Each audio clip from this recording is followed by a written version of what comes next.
오늘 예레미야 34장 말씀을 통해서 말씀을 깨닫는 지혜와 응답받는 기도의 은총이 우리가 넘치게 될 줄로 믿습니다. 우리는 어제 예레미야에게 선포된 부르짖으라 응답하겠고 라고 하는 말의 분명한 의미를 살펴봤습니다. 우리가 목소리만 높여서 무조건 부르짖으면 응답한다는 뜻이 아니다 라고 했죠.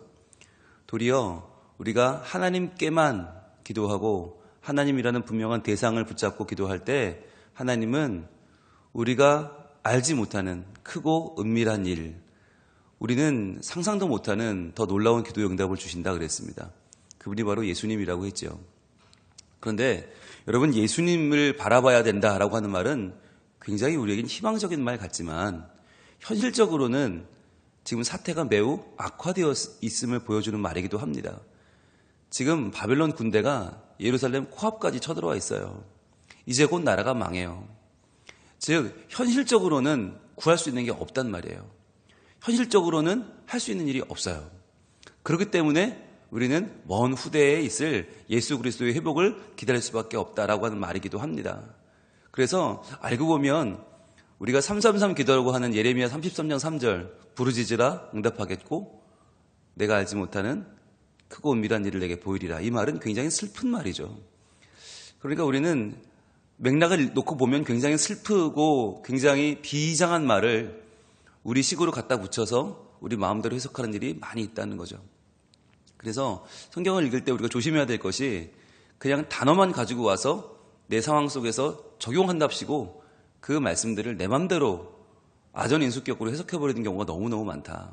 그래서 우리는 말씀을 읽되 한 장씩 꾸준히 읽어서 지금 이게 어떤 분위기 속에 나온 말인가, 이 분위기를 좀 알고 그 환경을 좀 알 필요가 있다라는 말씀을 우리는 지금 배우고 있습니다. 오늘 이 34장의 말씀은 드디어 이제 이스라엘이 망하는 시점으로 들어가거든요. 드디어 이제 예루살렘조차 무너집니다. 그런데 중요한 건 왜 그들이 무너지는가, 왜 그들이 포로로 잡혀가는가 라고 하는 질문 우리가 하고 싶잖아요. 왜 이스라엘이 이 시점에 바빌론에게 포로로 잡혀가게 되는가, 거기에 대한 해답을 하나님이 주고 계세요. 왜 너희가 잡혀가느냐면 이라고. 그렇잖아요. 하나님이 출애굽시킨 백성 아닙니까? 애굽에도 종살이 430년 하던 거를 끄집어내신 분이 하나님이고 자유케 하셨잖아요. 하나님이 자유케 하신 백성이 또다시 종이 된다? 여러분, 이건 우리가 볼 때 좀 이해가 안 되지 않습니까? 한 번 구원받는 백성이 그 구원을 잃어버릴 수 있습니까? 그렇게 되면 안 되는데 이렇게 되는 이유가 있단 말이에요. 그 분명한 이유가 오늘 본문에 등장하고 있습니다. 오늘 잘 한번 우리 같이 보고, 우리도 이러한 사태가 올 수 있단 말이죠. 그러한 때 우리가 어떻게 해야 되는가 말씀을 통해서 오늘 우리에게 주신 하나님의 말씀을 듣기를 원합니다. 1절입니다. 바빌론의 느부갓네살 왕과 그의 모든 군대와 그의 통치하에 있는 땅의 모든 나라와 모든 백성이 예루살렘과 그 모든 성읍을 칠 때에 말씀이 여호와께로부터 예레미야에게 임하여 이르시되, 그랬습니다. 여러분 노란색 드시고 기본적으로 말씀이 여호와께로부터 예레미야에게 임하여 이르시되 나오면 밑줄을 쳐야겠죠. 자, 그런데 이렇게 말씀이 임하는 시점이 언제냐? 바로 느부갓네살 왕과 그의 모든 군대들, 그의 통치하에 있는 땅의 모든 나라, 모든 백성이 다 예루살렘을 칠 때에 그랬어요. 여기서 중요한 단어가 나오는데, 바벨론의 느부갓네살 왕이면 충분합니다. 그의 모든 군대까지 올 필요 없습니다. 바벨론의 한 개 부대만 와도 예루살렘 바로 무너집니다. 그런데 왜 그의 모든 군대가 다 왔을까? 게다가 그의 통치하에 있는 땅의 모든 나라, 모든 백성, 즉 바벨론에게 속해 있는 식민지 국가가 다 덤볐단 말이에요. 좋게 말하면 연합군이고 나쁘게 말하면 속해 있는 모든 봉신국들이 다 모여든 겁니다. 왜 그럴까? 이게 문제 아니겠어요? 여러분, 이 당시에 전쟁은 힘 있는 나라가 힘 없는 나라를 항복시키면 끝납니다. 그러니까 왕이 항복, 그러면 끝나요. 그리고 항복하고 뭘 맺어요? 군신의 예를 맺어요. 그래서 만약에 이 시드기야 왕이 깨끗하게 우리는 바벨론에게 상대가 안 되니까 우리는 항복 안 싸우겠습니다. 그러면 바벨론은 그냥 지나가 버려요. 그럼 나라는 구할 수 있는 거예요. 왕이 항복하면 그 나라가 항복한 것이고 그럼 전쟁은 없어요. 그러면 아무 일도 없다는 듯이 바빌론은 지나가고 이 땅은 이스라엘이라는 나라는 바빌론 나라가 되는 거예요. 지금 계속 예레미야가 왕에게 한 말이 뭐냐? 항복하라는 말이에요. 제발 항복해라. 항복하면 다 산다. 항복하면 이 나라는 바빌론께 되지만 그런 백성은 살릴 수 있잖아요. 그런데 시드기야가 항복을 안 해요. 무려 몇 년 동안 안 했나? 11년 동안 안 해요. 시드기야 11년에 망하잖아요. 시드기야가 어떤 왕이에요?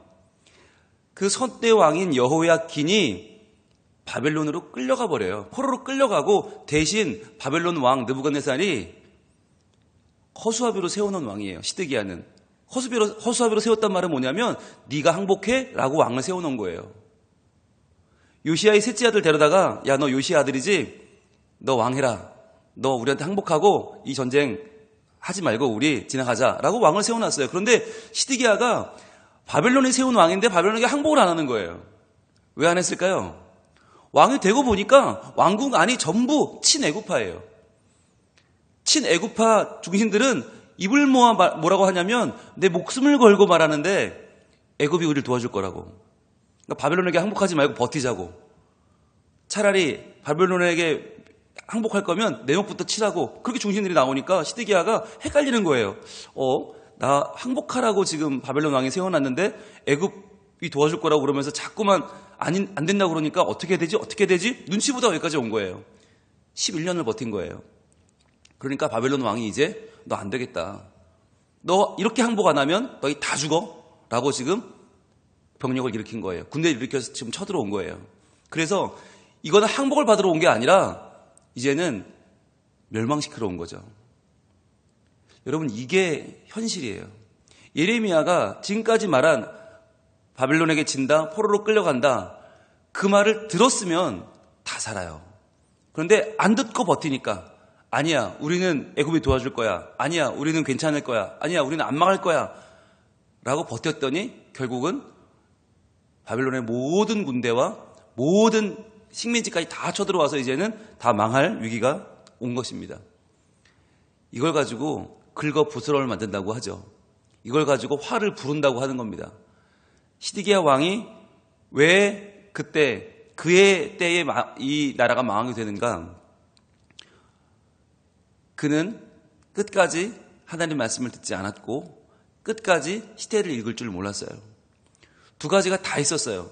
하나님의 말씀에 순종하든지 아니면 시대를 읽든지. 여러분, 이 두 가지가 다 되면 탁월한 리더고 이 둘 중에 하나만 돼도 괜찮은 리더입니다. 하나님의 말씀이어도 귀를 열고 들어서 그 말씀에 순종했으면 다 살릴 수 있었죠.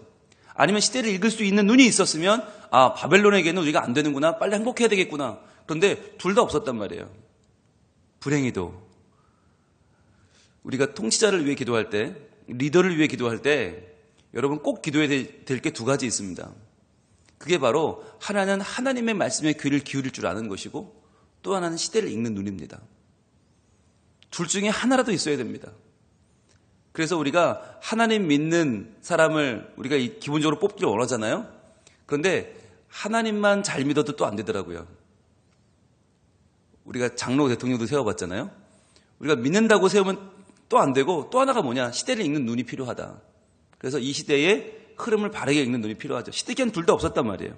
2절입니다. 이스라엘의 하나님 여호와께서 이와 같이 말씀하시느니라. 다 이제 밑줄을 쳐야겠죠?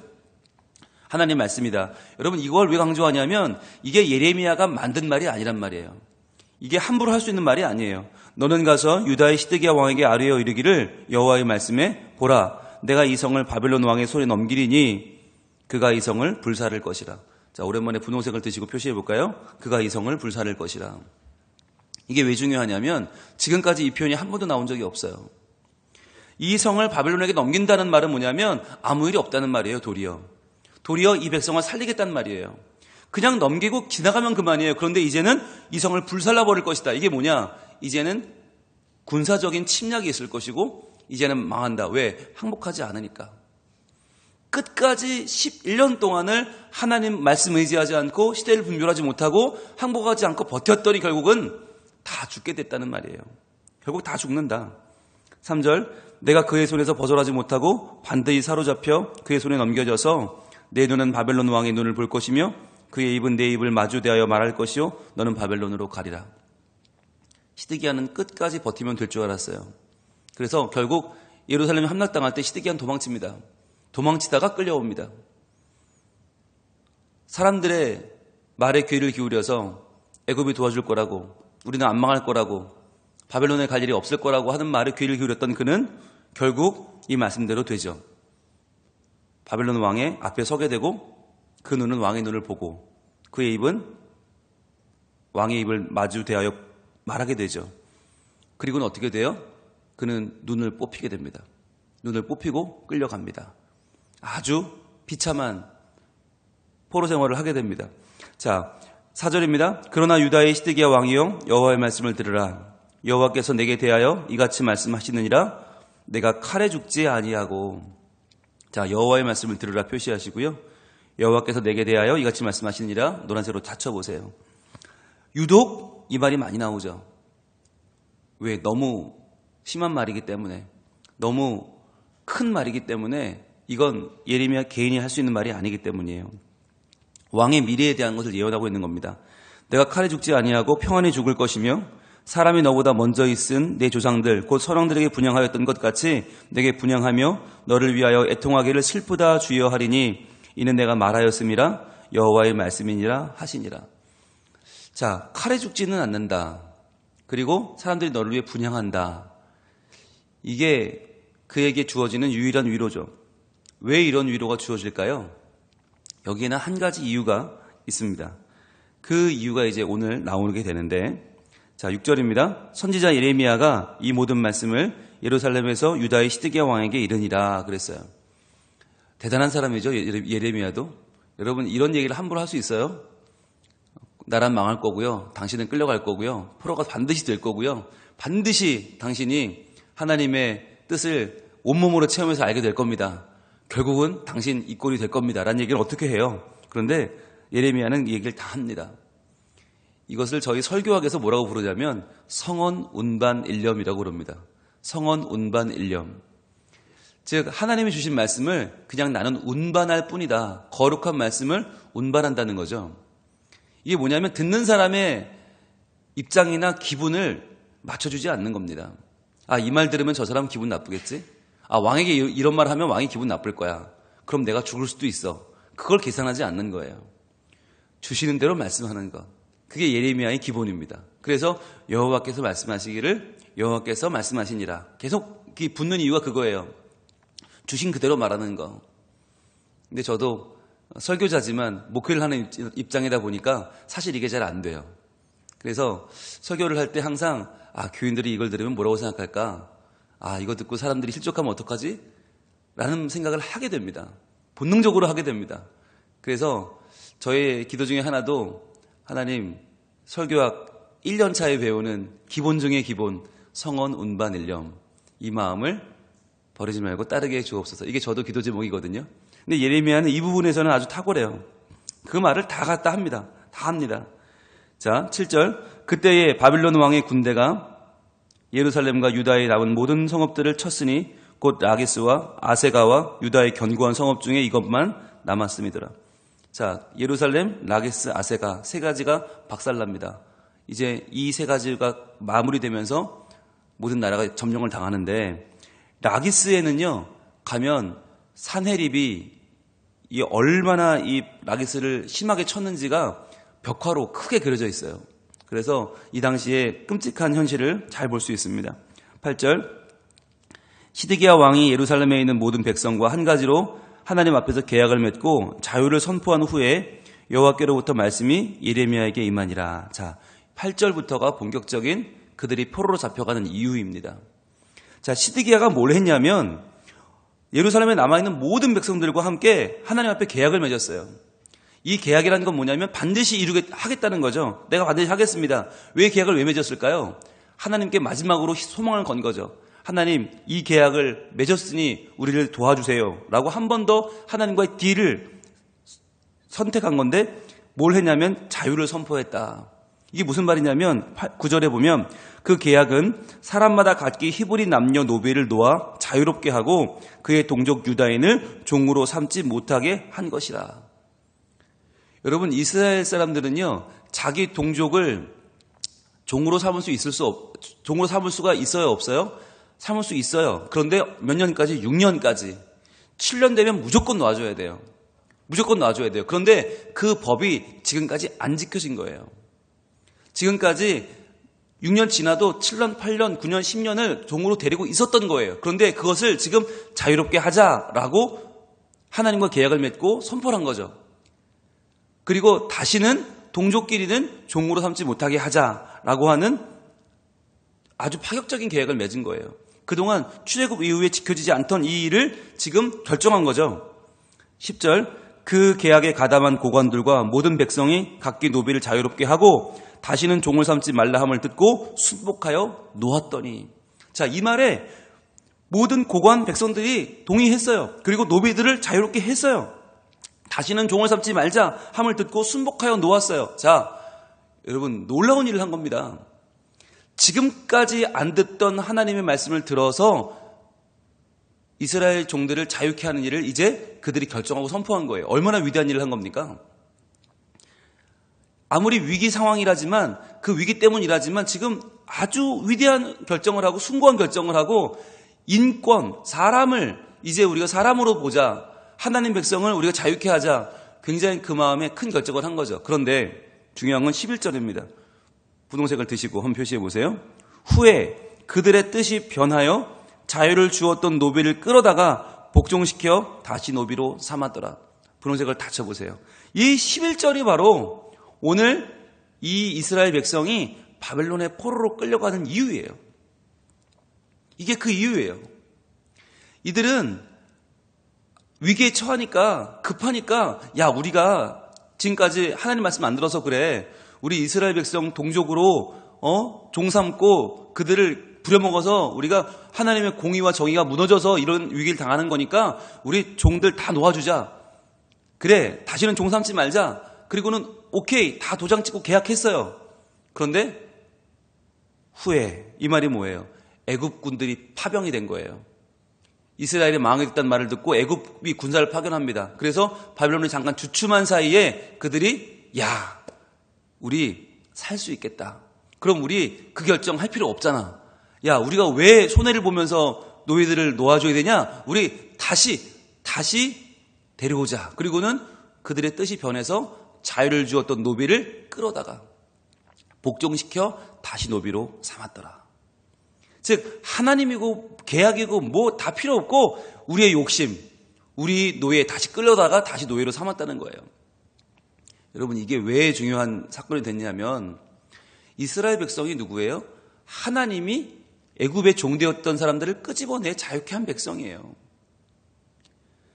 그러니까 그들이 가지고 있는 가치는 뭐냐? 하나님이 구원하신 가치예요. 하나님의 구속하신 가치예요. 하나님의 값을 치르고 그들을 구원한 백성이에요. 그런데 그들을 스스로 종을 만들어버린 거예요.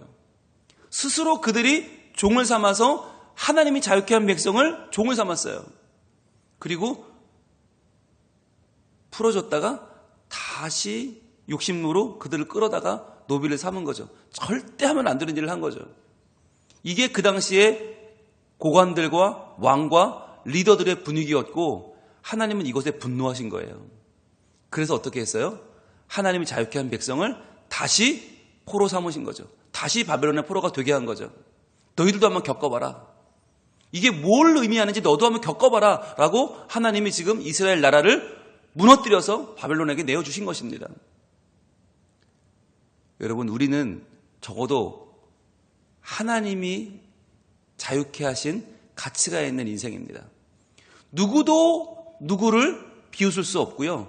누구도 누구를 압제할 수 없고요. 누구도 누구를 깔고 앉을 수가 없어요. 누구도 누구의 머리 꼭대기에 올라가면 안 돼요. 그래서 교만하면 안 되는 거예요. 우리 모두는 다 하나님이 자유케 하신 백성이요. 우리는 다 예수님이 값을 치른 예수님 짜리들이에요. 볼펜이 100원 주고 사면 100원짜리, 500원 주고 사면 500원짜리죠. 우리는 예수님 짜리예요. 예수님이 자기의 물과 피를 쏟고 자기의 생명을 십자가에 내주시고 구원하신 예수님 자리예요. 그런데 어디 감히 사람이 사람을 무시하고 종삼고 그 자유를 억압할 수 있습니까? 그럴 수 없다는 거예요. 그런데 지금 시드기야 왕과 고관들은 아무렇지 않게 자기의 욕심 때문에 사람을 노비로 삼았다가 풀어줬다가 다시 끌어왔다가 자기들 마음대로 하고 있어요. 이렇게 하나님과의 계약이 무너진, 공의와 정의가 무너진 그 나라를 하나님은 바빌론의 포로로 삼아 버리시는 것입니다. 이것이 바로 그들이 바빌론의 포로로 끌려갔던 이유였어요. 우리의 잘못을 하나님은 계속해서 말씀하십니다. 깨닫게 하십니다. 또 한 번, 또 한 번, 또 한 번. 그런데 못 깨달으면 어떡해요? 우리가 한 그 죄를, 우리가 한 그 잘못을 하나님은 우리한테 경험하게 만드시는 거예요. 네가 한번 겪어봐. 종으로 사는 게 어떤 것인지. 네가 한번 겪어봐. 포로되어 사는 게 어떤 것인지. 자유 없이 사는 게 어떤 것인지 네가 한번 겪어봐. 그럼 네가 알 거야. 결국은 우리가 몸으로 겪어봐야 알게 되는 그날이 온다는 것입니다. 여러분, 아이들은 그렇게 말해요. 엄마가 늦었으니 들어가 자라. 이제 그만 TV 보고 이제 공부하고 이제 씻고 자라. 그러면 애들은 짜증을 냅니다. 아니, 엄마는 맨날 내가 하고 싶은 거 못하게 한다고. 엄마는 맨날 엄마 말만 들으라고 한다고. 애들은 그렇게 말을 하죠. 그런데 엄마가 그렇게 말하는 뜻이 뭐예요? 그거 못 보게 하려는 거예요? 아니죠. 그 아이의 미래를 위해서 그 아이의 미래를 지금부터 준비해 나가는 작업을 도와주려고 하는 거죠. 지금 TV를 보면, 늦은 시간에 TV를 보면 지금 볼 수 있지만 나중에 맘 편히 TV를 못 볼 거 아니에요. 지금 이 TV를 꺼야 나중에 자기가 보고 싶을 때 TV를 보는 인생이 될 수 있죠. 안 그러면 평생 자기 마음대로 TV를 켜고 끄는 인생 될 수 없죠. 지금 하나님은 그 말씀을 하고 있는 겁니다. 너희가 하고 있는 잘못, 너희가 하고 있는 이 행태를 보면 도저히 그냥 둬서는 안 되겠다. 정이고 공이고 하나님과의 계약이고 다 내팽개치고 자기 이속만 차리려는 너희들을 더 이상 나는 용서할 수가 없다. 그래서 너희가 네 맘대로 남을 종사받다가 말았다가 자유를 줬다가 뺏었다가 하는 그 짓 못하게 내가 막겠다. 내가 너희 모두를 다 종으로 만들겠다. 여러분, 이것이 하나님의 이스라엘을 향한 심판의 메시지였습니다. 과연 우리는 어떻게 살고 있습니까?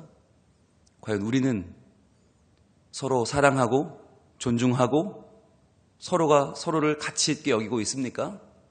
그렇지 않다면 언젠간 우리도 하나님의 심판대 앞에 설 것입니다. 하나님이 자유케 한 사람을 과연 누가 종삼을 수 있겠습니까? 하나님이 구원한 백성을 과연 누가 자기 마음대로 구속할 수 있단 말입니까? 오늘도 우리가 이 하루를 살 때 먼저는 내 자신이 하나님이 자유케 한 사람임을 알아.